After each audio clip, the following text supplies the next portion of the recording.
என்ன மக்களே, அடுத்தடுத்து வெளியாகிட்டு இருக்கக்கூடிய எக்ஸிட் போலெல்லாம் பார்த்து ரொம்பவே டயர்டாகி போயிருக்கீங்களா? India today, India TV, NDTV, news 18, republic Bharat, ஏபிபின்னு எல்லாரும் சொல்லி வச்ச மாதிரியே பாஜக தான் அடுத்து ஆட்சி அமைக்கும்னு சொல்கிறாங்கப்பான்னு நீங்கள் நினைக்கிறது எனக்கு கேட்குது. ஆனால் இந்த எக்ஸிட் போலில் சொல்லியிருக்கக்கூடியது எல்லாமே உண்மையா? இதை நம்பலாமா? ரிசல்ட் அன்னைக்கு இந்த நம்பர்ஸ் தான் வந்து ரிசல்ட்டில் பிரதிபலிக்க போகுதான்னு உங்களுக்கு பல கேள்விகள் எழலாம். அந்த கேள்விகளுக்கான பதில் தான் இந்த வீடியோ. வணக்கம் and welcome to the debate. நான் ராஃபிக்.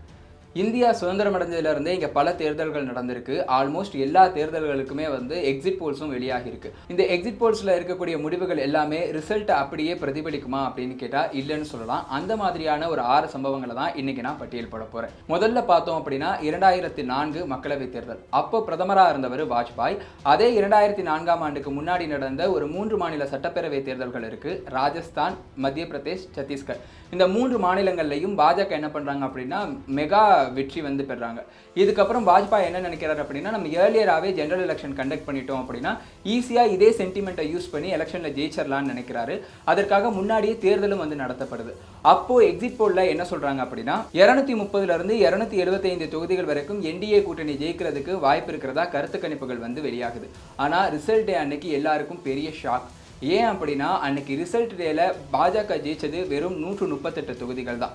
மொத்தமாக சேர்த்தோம் அப்படின்னா என்டிஏ கூட்டணி 187 தொகுதிகளில் மட்டும்தான் ஜெயிச்சிருந்தது. அதற்கு ஆப்போசிட்டாக காங்கிரஸை பார்த்தோம் அப்படின்னா 145 தொகுதிகளில் காங்கிரஸ் ஜெயிச்சிருந்தது. இதற்கு பின்னாடி காங்கிரஸ் வந்து மற்ற கட்சிகளோட கூட்டணி சேர்த்து UPA 1 கவர்மெண்ட்டை வந்து ஃபார்ம் பண்ணி ஆட்சியை பிடிச்சாங்க. இதற்கடுத்ததாக பார்த்தோம் அப்படின்னா 2014 மக்களவைத் தேர்தல். அப்போ பிரதமராக இருந்தவர் வந்து மன்மோகன் சிங். இந்த தேர்தலில் காங்கிரஸ் சார்பாக ராகுல் காந்தியை வந்து பிரதமர் வேட்பாளராக முன்னிறுத்துறாங்க. பாஜக சார்பாக வந்து நரேந்திர மோடியை பிரதமர் வேட்பாளராக முன்னிறுத்துறாங்க. இந்த தேர்தலில் சொல்லி வச்ச மாதிரியே எல்லா எக்ஸிட் போல் முடிவுகளும் பாஜக தலைமையிலான என்டிஏ கூட்டணி தான் ஆட்சியை பிடிக்க போகுதுன்னு சொல்றாங்க. அவங்க ப்ரெடிக்ட் பண்ண நம்பர் என்னன்னு பார்த்தோம் அப்படின்னா என்டிஏ கூட்டணி 264லிருந்து 289 தொகுதிகள் வரைக்கும் ஜெயிக்கிறதுக்கு வாய்ப்பு இருக்கிறதா எக்ஸிட் போல்ல வந்து செய்தி நிறுவனங்கள் ப்ரெடிக்ட் பண்றாங்க. இதுக்கப்புறமா தேர்தல் முடிவுகள் வெளியான போது இந்த தேர்தலையும் எல்லாருக்கும் ஷாக் இருந்துச்சு. அதுக்கு காரணம் என்ன அப்படின்னா பாஜக மட்டுமே தனிப்பெரும் கட்சியா மெஜாரிட்டிக்கு தேவையான 272 தொகுதிகளோட சேர்த்து எக்ஸ்ட்ரா ஒரு 10 தொகுதிகளா 282 தொகுதிகளில் வந்து ஜெயிக்குது.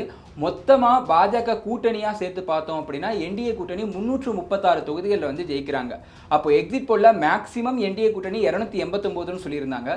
ஆனா ரிசல்ட் டேல என்டிஏ கூட்டணி ஜெயிச்சது 336 தொகுதிகள். ஸோ இங்கேயும் நம்மளால ஒரு பெரிய வேரியேஷனை வந்து பார்க்க முடியுது. இந்த 2014 மக்களவை தேர்தலுக்கு அடுத்தபடியாக நடந்தது 2015 பீகார் சட்டப்பேரவை தேர்தல். இங்க 243 தொகுதிகள் இருக்கு. ஆட்சியை பிடிக்கணும் அப்படின்னா 122 தொகுதிகள் தேவை. இந்த தேர்தலில் ராஷ்டிரிய ஜனதா தளம், ஐக்கிய ஜனதா தளம், காங்கிரஸ் அப்படின்னு 3 கட்சிகள் மகா கத்பந்தன் கூட்டணி அமைக்கிறாங்க. இன்னொரு பக்கம் என்டிஏ கூட்டணி வந்து என்ன பண்றாங்க அப்படின்னா போட்டியிடுறாங்க. இந்த தேர்தலோட எக்ஸிட் போல்ல ராஷ்டிரிய ஜனதா தளம், காங்கிரஸ், ஐக்கிய ஜனதா தளமோட அந்த மகா கத்பந்தன் கூட்டணி வந்து 83லிருந்து 132 தொகுதிகள் வரைக்கும் ஜெயிக்கிறதுக்கு வாய்ப்பு இருக்கிறதாகவும் என்டிஏ கூட்டணி வந்து 64லிருந்து 155 தொகுதிகள் ஜெயிக்கிறதுக்கு வாய்ப்பு இருக்கிறதாகவும் தான் சொல்லப்பட்டது. இதன் மூலமா பார்த்தோம் அப்படின்னா பீகார்ல ஒரு பெரிய இழுபறி நிலை தான் நீடிக்கும். யார் ஆட்சி அமைக்க போறாங்கன்னே தெரியாத ஒரு சிச்சுவேஷன் இருக்குங்கிற ஒரு ஐடியா தான் கிரியேட் ஆகும். ஆனா அன்னைக்கு ரிசல்ட் வந்தப்ப என்ன ஆச்சுன்னு பார்த்தோம் அப்படின்னா மகா கத்பந்தன் கூட்டணி மெஜாரிட்டிக்கு தேவையான 122 தொகுதிகளை தாண்டி 178 தொகுதிகள் வரைக்கும் ஜெயிச்சிருந்தாங்க. அதே மாதிரி என்டிஏ கூட்டணியில 53 தொகுதிகள் மட்டும்தான் அந்த கட்சிகள் வந்து ஜெயிச்சிருந்தாங்க. ஸோ இதன் மூலமா பார்த்தோம் அப்படின்னா 2015 பீகார்லையும் இந்த எக்ஸிட் போல் வந்து தவறாக இருக்கிறத நம்மளால பார்க்க முடியுது. இதற்கடுத்து பார்த்தோம் அப்படின்னா 2015 அதே மாதிரி டெல்லியில நடந்த சட்டப்பேரவை தேர்தல். டெல்லியில மொத்தம் 70 சட்டப்பேரவை தொகுதிகள் இருக்கு. இங்க ஜெயிச்சு ஆட்சியை பிடிக்கணும் அப்படின்னா 36 தொகுதிகளில் ஜெயிக்க வேண்டியது அவசியம். அப்போ வந்து ஆம் ஆத்மி கட்சி, காங்கிரஸ் மற்றும் பாஜக 3 கட்சிகள் வந்து தேர்தல் ரேஸ்ல வந்து இருந்தாங்க. எக்ஸிட் போல் வந்து என்ன சொல்லுச்சு அப்படின்னா ஆம் ஆத்மி கட்சி 31லிருந்து 46 தொகுதிகளும், பாஜக 17லிருந்து 33 தொகுதிகளும் ஜெயிக்கிறதுக்கு வாய்ப்பு இருக்கிறதா சொல்லியிருந்தாங்க. ஸோ இதன் மூலமா பார்த்தோம் அப்படின்னா இங்கேயும் இழுபறி நிலை நீடிக்கும் அப்படிங்கிறது தான் வந்து எக்ஸிட் போல்ல இருந்து நம்மளால புரிஞ்சுக்க முடியுது. ரிசல்ட் என்னவா வந்துச்சு அப்படின்னு பார்த்தோம்னா ஆம் ஆத்மி கட்சி மட்டுமே 67 தொகுதி, அதாவது 70க்கு 67 தொகுதிகளில் ஆம் ஆத்மி கட்சி மட்டுமே ஜெயிச்சது. அரவிந்த் கெஜ்ரிவால் முதலமைச்சர் ஆனாரு. பாஜக வந்து வெறும் 3 தொகுதிகளில் மட்டும்தான் ஜெயிச்சிருந்தது. ஸோ எக்ஸிட் போல் இங்க முழுக்க தவறானதை நம்மளால பார்க்க முடியுது. இதற்கப்புறமா நடந்தது 2017 உத்தரப்பிரதேசத்தில் நடந்த ஒரு சட்டப்பேரவை தேர்தல். இந்த சட்டப்பேரவை தேர்தலில் பார்த்தோம் அப்படின்னா 403 தொகுதிகளுக்கு வந்து கட்சிகள் போட்டி போடுறாங்க. இங்க ஜெயிச்சு ஆட்சியை பிடிக்கணும் அப்படின்னா அதுக்கு வந்து 202 தொகுதிகளில் ஜெயிக்க வேண்டியது கட்டாயம்.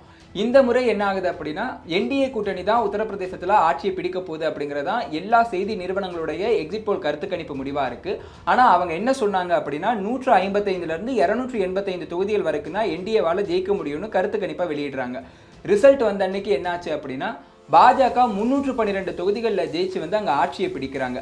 இந்த நம்பருக்கு கொஞ்சம் க்ளோஸா வந்த ஒரு எக்ஸிட் போல் கருத்து கணிப்பு அப்படின்னா அது டெய்னிக் பாரத் அப்படின்னு சொல்லக்கூடிய ஒரு சேனலோட கருத்து கணிப்பு மட்டும்தான். இந்த டெய்னிக் பாரத் வந்து பாஜக 309 தொகுதிகளில் ஜெயிக்கலாம்னு சொல்லியிருந்தாங்க. ரிசல்ட்ல வந்து அங்க 312 தொகுதிகளில் பாஜக ஜெயிச்சிருந்தது. இதற்கப்புறமா இருக்கக்கூடிய இன்னும் ஒரு முக்கியமான எக்ஸிட் போல் தவற நம்ம பார்க்கணும் அப்படின்னா வெஸ்ட் பெங்கால்ல 2021 நடந்த சட்டப்பேரவை தேர்தல், தமிழ்நாட்டில் சட்டப்பேரவை தேர்தல் நடந்த அதே நேரத்தில் தான் வந்து வெஸ்ட் பெங்கால்லையும் 2011 வந்து சட்டப்பேரவை தேர்தல் நடக்குது.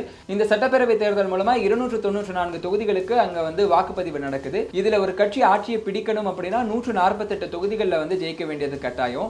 ஆனா அன்னைக்கு எக்ஸிட் போல்ல என்ன பிரெடிக்ட் பண்றாங்க அப்படின்னா திரிணாமுல் காங்கிரஸ் கட்சி 97ல இருந்து 194 தொகுதிகள் வரைக்கும், பாஜக தலைமையிலான என்டிஏ கூட்டணி வந்து 63ல இருந்து 192 தொகுதிகள் வரைக்கும் ஜெயிக்கிறதுக்கு வாய்ப்பு இருக்கிறதா வந்து கணிக்கப்பட்டுச்சு.